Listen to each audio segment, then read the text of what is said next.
아르헨티나에서 이란 항공기를 압류했다. 이게 이제 약간 그 뉴욕에서 날개 치면 뭐 베이징에 태풍이 분다 비슷한 느낌 같긴 한데 뭔 내용인지 한번 확인해 보겠습니다. 아르헨티나가 이란과 연계된 베네수엘라의 보잉 747기를 압류했습니다. 로이터 통신에 따르면 이 여객기는 1년 전 이란 마한 에어가 베네수엘라에 판매한 화물기로 지난 8일 아르헨티나 부에노스아이레스에 도착했는데요. 이후 이 여객기는 이란 당국에 압류됐습니다. 이 여객기에는 14명의 베네수엘라인과 5명의 이란인이 타고 있었던 것으로 알려졌고요. 현재 아르헨티나와 베네수엘라 당국은 여객기 압류에 대한 입장을 밝히지 않고 있습니다. 뭐지?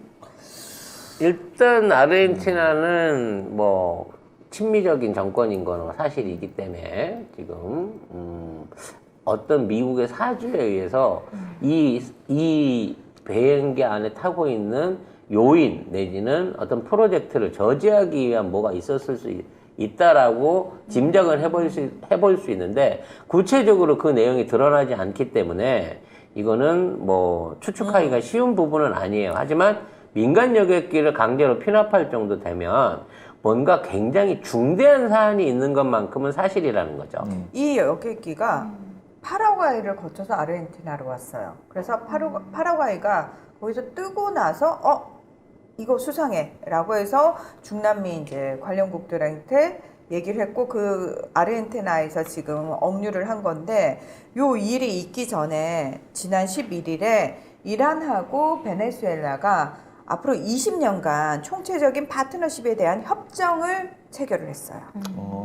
이게 굉장히 중요한 부분입니다. 지금 이제 지난 시간에 잠깐 언급해 드린 바가 있는데 미국의 경제 G7하고 러시아를 중심으로 하는 새로운 경제 G7이 G8이 지금 준비 중인데 거기에 참석하는 나라로서 뽑히는 또 한 나라가 베네수엘라예요. 그러니까 인도네시아 들어갔다고 했잖아요. 거기에 베네수엘라도 참가하는 걸로 됐고 기존에 중국, 러시아, 인도가 있는 겁니다. 그리고 인도네시아 있고요. 그래서 이러한 형태들이 대부분 산유국들이나 에너지 자원들을 생산하고 있는 국가이면서 미국하고 관계가 안 좋은 국가라는 거죠. 사실은 이제 미국이 지금 베네수엘라에 다시 그 화해의 손길을 내밀고 있다고 합니다. 그러니까 미국 입장에서 부족한 석유를 확보하기 위한 일종의 새로운 파트너십이 필요로 하고 그거를 베네수엘라로 보고 있다는 거죠. 러시아가 워낙 그 밀착돼 있으니까 그걸 좀 견제하기 위해서 미국이 지금 들어간 거고 또 하나가 유럽 입장에서 지금 어쨌든 에너지 대란이 벌어졌으니까 베네수엘라하고 유럽하고 또 관련이 많았거든요. 그래서 그 유럽의 기업들이 베네수엘라 원유로 대신 빚이라든지 뭐 그러니까 받을 것들을 좀 받을 수 있게 해달라라고 유럽의 기업들이 미국 측에 요구를 했고 미국이 그걸 풀어준 상황이에요. 예. 그래서 베네수엘라 원유가 미국에 들어가기 직전인 상황인 건데 문제는 이제 여기에서 같은 산유국인 이란이 같이 합의를 봤다는 거죠. 네. 이 얘기는 모르겠습니다. 이란하고 베네수엘라가 석유 수출이라든지 어떤 석유 사업에 있어서의 공동 행보를 맞춰가는 게 아닌가라는 의심을 하게 되는 부분이 있거든요. 어쨌든 이란과 베네수엘라가 서로 반미 동맹이잖아요. 네. 그러니까 대표적인 결국 반미 동맹이죠. 미국하고 좋은 관계를 하려고 하는 이거를 받아들이지 않을 공산이 커졌고 그 이외에 이제 모종의 다른 계획들을 세우고 있지 않나 싶은 생각이 드는 거죠. 그래서 결과적으로는 현재 중동에 있는 석유가 현재 러시아하고 미국 간의 에너지 전쟁 간에 있어서의 일종의 그 캐스팅 보드입니다. 결국 미국도 러시아의 석유 못 받고요. 러시아도 미국에 줄 생각이 없어요. 그럼 지금 있는 상황에서 미국의 지금 석유 재고 부족이라든지 유럽의 석유 재고 부족을 해결할 수 있는 유일한 방법은 중동에 있는 석유입니다. 그렇죠. 그럼 이 중동에 있는 석유 중에 이제 대표적인 산역이 사우디하고 이란이거든요. 그렇죠. 근데 사우디는 이미 중국 돈으로 그 결제를 하고 중국에다 석유를 팔기 시작했어요. 자, 이란의 입장이 어떻게 갈 것인가가 앞으로 이제 그 큰 영향력을 발휘하게 될 겁니다. 카타르는 가스기 때문에 사실상 아시아나 주변 국가들한테 가장 호의적이고 품질이 좋은 게 이란산 원유거든요. 근데 그동안 이란산 원유가 유럽으로 넘어갈 수 있는 기회가 여러 번이 있었는데 미국이 이걸 가로막아 왔다는 거죠. 그리고 거기에다 대려 자기 걸 팔겠다고 해서 정리를 해서 이제 진행을 하고 있기 때문에 만일 이란이 베네수엘라하고 연맹을 해서 미국이나 유럽 쪽에다가 석유를 안 팔고 역으로 중국이나 러시아 쪽에 가서 달라붙게 된다고 치면 지금에 있는 고유가 상황이라든지 그 다음에 그 유럽이나 미국의 만성적인 물가 불안 인플레 상황을 해결할 방법이 없어질 수도 있다는 거예요. 자, 그래서 어제 나왔던 얘기하고도 연관이 되는 게 뭐냐면은 이스라엘이 시리아를 공격한 건 딴 게 아니에요. 그러니까 터키가 시리아를 공격하고 이스라엘이 시리아를 공격한 게 딴 게 아니라 시아파 벨트, 그러니까 이슬람의 두 종파가 있죠. 수니파하고 시아파가 있는데 수니파의 맹주는 사우디고 시아파의 맹주는 이란이잖아요. 그래서 시아파 벨트가 어떻게 연결되냐면 이란, 이라크, 시리아, 레바논까지 이렇게 쭉 연결이 되는데 시리아에 있는 쿠르드족을 이제 이스라엘과 터키가 이제 계속해서 건드리는 거고 그건 시리아 내전 끝날 때 즈음해가지고 미군이 철수한다고 하니까 터키가 쿠르드, 그러니까 자국 내에 있는 쿠르드를 때려잡는 데 이어서 자국 내에서 자신들이 쿠르드 노동자당을 테러 조직이라고 못 박았는데 거기에 연계된 조직들이 시리아로 넘어가 있기 때문에 시리아를 치는 거야 라고 명분을 댔어요. 그리고 터키에 들어와 있던 그 시리아 내전 때 들어와 있던 수많은 시리아 난민들을 어디론가 옮겨놔야 되는데 시리아의 쿠르드족들이 자치지역으로 이렇게 하고 있던 곳을 빼앗아가지고 거기다 난민 옮겨놓겠다는 얘기가 사실은 그때부터 계속해서 이어져가지고 지금 우크라이나 전쟁에 온 관심이 쏠린 사이에 터키가 그 짓거리를 하기 위해서 더 계속 치고 있는 거고요. 그럼 이스라엘은 왜 그러냐?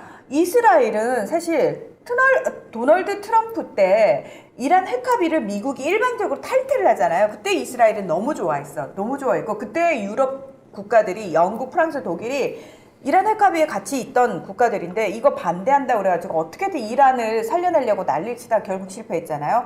바이든 행정부 들어서가지고 제일 먼저 한 게 이란 핵합의 복원이었어요. 그래서 작년에 1년 내내 오스트리아 빈에서 계속해서 관련 회의가 열렸고 이란 핵합의를 복원시켜주려고 하는데 이스라엘 입장에서는 싫어! 안 돼! 그거 하지 마! 계속해서 비토권을 행사할 뿐만 아니라 방해를 했거든요. 그래서 최근까지도 이스라엘은 이란이 그 이란 핵합의 복원을 못하도록 계속해서 방해를 할 뿐만 아니라 미국에 사인을 보내고 있어요. 지금 미국 입장에서는 상황이 우크라이나 전쟁으로 인해서 처음에는 본인들이 얻었다고 생각했는데 이게 장기화됨으로 인해서 미국도 곤란해지고 미국 내부도 지금 심각해진 상황에서 이 문제를 해결을 해야 돼요. 어떻게든 해결을 해야 되는데 이란하고 베네수엘라를 안고 가고 싶은데 이스라엘이 길을 쓰고 지금 반대를 하고 있고 미국 우리 말 안 들어주면 우리 여기저기서 뻥뻥 터뜨릴 거야? 그래서 지금 미국 입장이 굉장히 골치가 아프고 유럽에서는 계속 빨리 이란하고 관계 좋게 해가지고 이란 원유 우리 가져올 수 있게 해줘. 사실은 이란하고는 그 성유관이 연결돼 있기 때문에 제재만 풀어주면 아무 때나 기름을 받을 수가 있어요. 그렇기 때문에 이란이 힘을 얻게 되면 상대적으로 이스라엘이 싫어하기 때문에 그렇죠. 사실 이번 배후에는 미국이나 친이스라엘계 세력들이 지금의 이란 제재를 유지시키기 위한 모종의 작업을 치지 않았나 싶은 생각이 들고요. 우리도 지금 이란한테 지금 걸려있는 돈이 있잖아요. 네. 그래서 요 부분에 대한 어떤 해결도 아마 빠른 시일 내에 이루어질 것으로 보입니다. 우리는 이란으로부터 사실 가장 많이 가지고 들어왔던 게 경질유잖아요. 이란산 경질유가 워낙 품질이 좋은데 그걸 못 가지고 오게 하고 미국 거 쓰라고 그랬는데 미국게 워낙 품질이 개차반이었잖아요. 정말 우리나라 적이 아니면 기술 아니면 걸러쓰기도 힘들 정도의 개차반인데 그래도 눈치를 보느라고 작년도 같은 경우에는 좀 가져왔죠. 미제를 제일 많이 갖다 쓰기도 했단 말이죠. 그리고 미국 입장에서는 유럽 입장에서는 사실 베네수엘라보다는 이란산 원유가 좋아요. 왜? 베네수엘라는 또 질이 개차반이에요. 그래서 베네수엘라의 원유는 매장량은 제일 많아요. 그러나 이걸 정유하는데 찌꺼기가 너무 많아. 네. 그래서 첨단 그 기술이 들어가야 되는데 베네수엘라의 첨단 기술자들이 사실은 많이 빠져나갔고 미국이 제재를 하는 동안 이 기술력이 뚝 떨어져가지고 지금 풀어준다고 해도 이게 하루아침에 베네수엘라에서 질 좋은 원유를 많이 뽑아내기가 쉽지가 않은 상황인데 이란은 사실은 상대적으로 굉장히 쉽거든요. 그래서 지금 미국이 오히려 이란의 눈치를 봐야 되는 상황으로 역전이 돼 있는 거예요. 그러니까 근데, 우크라이나 전쟁이 네. 이란한테 핵심 키를 쥐어주게 됐어요. 지금 상황 자체가. 근데 이제 이란 입장에서는 어차피 고유가기 때문에 옛날처럼 저가로 많이 팔 필요도 없거든요. 그렇죠. 그냥 기존에 아름아름 하던 그 아름아름. 아름아름 하던 그 거래하던 밀 수출했던 그 거. 밀 수출하던 이쪽 라인만 가지고도 기름값이 올라서 요즘 조금 배가 따뜻하거든. 근데 본격적으로 좀 싸게 좀 해갖고 보내달라고 그러는데 내가 그동안 당한 게 있는데 그 당장 그렇게 배고프지도 않는데 그냥 그렇게 곱게 갈 수 있을까? 라는 차원에서 이란도 이제 배짱을 튕길 거거든요. 그리고 중국이 이제 사실 지금 러시아가 싸게 가스 넘기고 있잖아요. 가스를 막 넘기고 원유 넘기고 있으니까 중국하고 인도가 겁나 싼값을 싸들이면서 중국이 또 이란의 예전에 큰 고객이었는데 최근 들어가지고 이제 중국이 좀 배짱을 튕겼었거든요. 이란한테. 여기 싸게 주든지. 우리 지금 러시아 쪽에서도 받은 걸로 충분한데 니들 먹여 살려주려고 우리가 지금 그런 식으로 협박을 했었는데 이란의 지금 상황이 네. 달라졌다. 그래서 이제 러시아 입장에서는 이란한테 야, 내가 웃돈을 좀 줄 테니까 너 어차피 쟤네들 30달러, 40달러 퉁치려고 그럴 건데 내가 그냥 안 팔고 있으면 무기든 현찰이든 내가 좀 지원해 줄 테니까 너 조금만 더 버텨봐봐. 내가 벌어갖고 너랑 나눠 쓴다는 마음으로 너 나랑 친하게 지내자. 그러니까 이란 입장에서 가만 보니까 어차피 유럽 애들 갖고 가는 양은 개코딱지만한 거고. 그렇죠. 지금 인도네시아, 중국, 인도, 러시아가 합쳐갖고 경제 중심을 한다는데 동네도 가깝고 소비량도 어마어마한 참에 이 참에 안에 이쪽에 가서 붙을까 싶은 거야. 그 사우디 입장에서도 아니 미국에 팔아봐야 솔직히 미국에 제각받고 팔아본 적이 없거든. 그렇죠.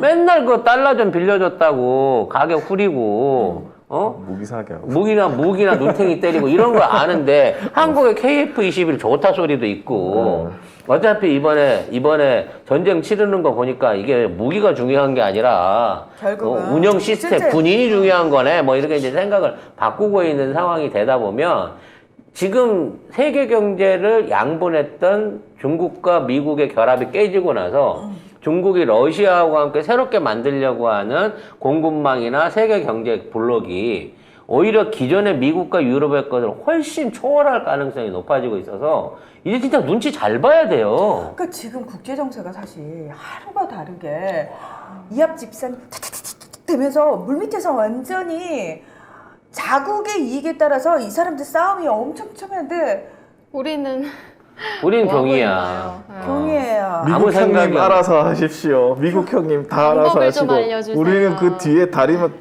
바지 가르기 막 붙잡고 그러니까 가겠습니다. 바이든이 그런 거지. 어이 조카 같은 동생. 원래 자네 나라 대통령은 알아서 잘 하시던 분이야. 왜 여기 붙고 그래? 지금 와갖고 자네가 나보러 다 해결하라 그러면 미국도 나 그렇잖아. 깝깝해. 그때랑 지금 사방이 뻥뻥 지구촌이 온통 지금 나만 부르고 있는데. 사실은 바이든도 그때 문재인 대통령 뒤에 엎여서 그냥 가려고 했는데. 그렇지 편하게 가려고 그랬어. 쓱 가려고 했는데 어. 바뀌는 바람에 그래서 결과적으로 네. 경외무능함은 세계 경제와 세계 정치를 완전히 다 흔들어 놓고 있어요. 한국이랑 뭘 해보고 싶어도 뭘 해볼 수가 없는 입장이 되고 있다는 거지. 네, 아마 다른 나라에서는 그럴 거예요. 야, 씨, 고개 절레절레 근데 저봐 대통령 한 명 바뀌니까 나라 망가진 건 금방이. 아우, 쟤네 이제 큰일 났어. 우리나라가 정말 대단한 큰 예시가 되겠네요. 네. 대통령 한 명으로 나라 말아먹을 그러니까 수 있다. 제2의 트럼프 나왔다는 게 칭찬이 아니라니까. 자, 뭐 앞으로 상황이 어떻게 지켜봐야 될지는 모르겠지만 이란의 세계 경제 복귀, 제재 해제에 이스라엘이 어떠한 방식으로 딴지를 넣을지에 따라 계속 가지고 아마, 예. 뭐 엄청난 테러부터 시작해가지고 이미 이란 네. 내부에서 혁명수비대 대령을 또 살해했거든요. 네. 그러니까, 와. 그러니까 이란은 얘들은 앞뒤 안 가려요. 불구대천의 원수예요, 이스라엘하고는. 그래서 아마 미국의 눈치를 덜 봐야 되는 상황하에서 대려 저기가 터질 수 있다는 거야. 이란과 이스라엘의 이게 지금 직접적인 심각해요. 충돌이 터질 위험성도 있다는 겁니다. 터키하고 시리아 지랄하지, 이란하고 이스라엘 지랄하지, 아랍에미리트나 사우디 말 안 듣지, 미국도 미쳐버릴 지경인 거야. 그렇다고 그쵸. 또 파병할 수도 없고, 미국은 예전처럼. 게다가 지금 분유대란에 이어가지고 아직 분유대란 해결 안 됐어요. 우리한테 그렇게 분유를 많이 사갔는데도 아직 안 됐어요. 왜냐하면 자체 내에서 공급 라인이 제대로 안 돌기 때문에 그거 회복되려면 8월쯤 돼야 되고 생리대 대란이 벌어졌어요. 몇 개월 전부터. 왜냐면 생리대 구하기 힘들다고. 전 세계 펄프의 80%를 중국이 생산하고 있거든요. 이게 펄프만 가공해갖고, 그러니까 나무를 가공해갖고 펄프 원료를 생산하는 게 중국인데 중국이 이걸 안 주니까 화장지, 펄프, 생리대를 비롯한 패드 뭐 이런 것들이 이제 전체적으로 세계적으로 공급이 안 되고 있는 거죠. 그래서 지금 생리대 대란, 그러니까 진열대 또 텅텅 비고 미국 내에서 바이든에 대한 분노가 상상을 초월합니다. 네. 그러니까 교묘해. 이게 자동차가 2달 늦게 나오는 거는 기다릴 수 수 있거든. 있는데 그쵸. 근데 생필품이 생리대가 없고 우유가 없고 뭐가 없어. 분유 없으면 안 분유 되지. 없어. 그러면 안 되지. 애들 굶는 거 아니야. 근데 그럼. 반란이 일어나는 그럼 거죠. 부모들 입장에서는 눈에 뵈는 거 없어지는 거지. 그렇죠. 자, 이 상황이 어떻게 지나갈지 우리 방송을 통해서라도 여러분들이 관심을 갖고 보셔야 됩니다. 이게 다 그래서 내가 미국 저기 나랑 얘기하자고 내가 얘기했잖아. 니들이 나랑 나 안 찾아와가지고 지금 이 나이까지 난 거 아니야? 우리가 말이야. 사실 이재명이 대통령이 됐으면 니들이 지금 그 개고생을 했겠니? 상부상조할 수 있었는데. 그러니까. 자, 네. 이게 일단 우리는 언론개혁, 정글개혁을 해야 될 것 같아요. 네. 닥치고 언론, 무조건 언론부터 때려잡아야 된다.